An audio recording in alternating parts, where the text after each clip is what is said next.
Assalamualaikum warahmatullahi wabarakatuh. Perkenalkan, nama saya Gusti Muhammad Rifari Fordana, NIM 19103122 Di sini saya akan menjelaskan tentang budaya organisasi dan perubahan organisasi.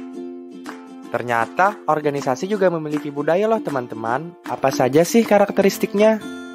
Ada 5 karakteristik dari budaya organisasi. Yang pertama, inovasi dan pengambilan risiko, memperhatikan detail, orientasi pada hasil orang dan tim, keagresifan dan stabilitas. Budaya organisasi ini juga memiliki fungsi loh teman-teman. Fungsi yang pertama yaitu budaya memiliki peranan untuk mendefinisikan batasan, menyampaikan perasaan identitas organisasi, mendorong stabilitas sosial dan membentuk tingkah laku para anggota organisasinya. Bagaimana penciptaan budaya organisasi terjadi? Penciptaan budaya terjadi dalam 3 cara. Pertama, para pendiri merekrut dan mempertahankan para pekerja yang berpendapat dan merasakan hal yang sama dengan yang mereka lakukan. Kedua, mereka menanamkan dan mensosialisasikan cara mereka dalam berpikir dan merasakan terhadap para pekerja. Dan cara yang terakhir, perilaku dari para pendiri sendiri mendorong para pekerja untuk mengidentifikasi mereka dan menginternalisasikan keyakinan, nilai, dan asumsi yang mereka buat.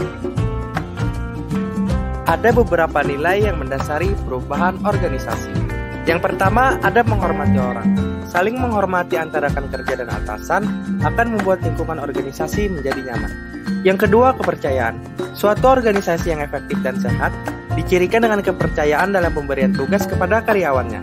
Yang ketiga, kekuatan pemerataan.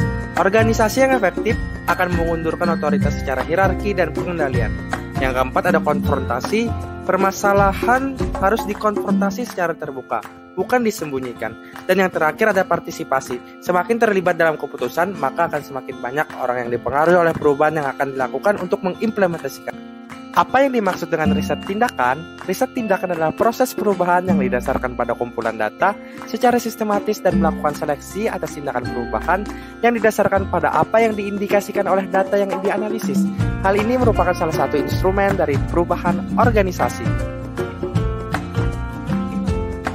Kenapa sih organisasi harus melakukan perubahan? Dalam menghadapi lingkungan pekerjaan yang semakin dinamis dan terus berubah, maka organisasi dituntut untuk dapat menyesuaikan diri. Jika tidak, maka bersiaplah organisasi tersebut untuk mati. Hal ini adalah konsekuensi hidup pada saat ini yang termasuk pada zaman ketidaksinambungan, persaingan antara organisasi yang selalu berubah dan semakin ketat.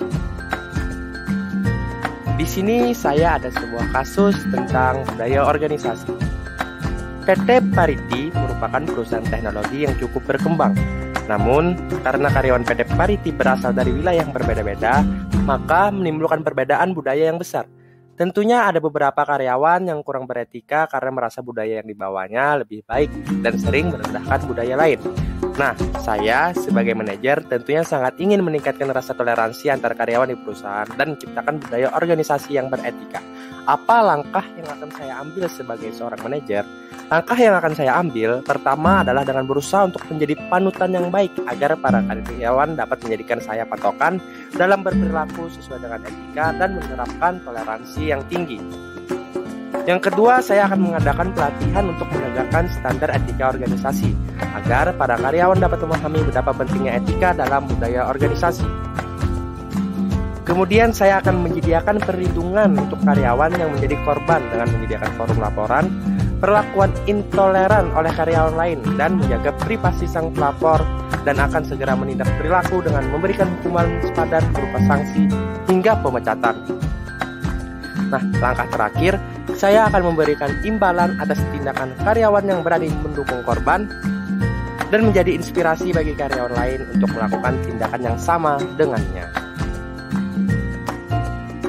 Sekian dari penjelasan saya, salah hilaf mohon dimaafkan. Wassalamualaikum warahmatullahi wabarakatuh.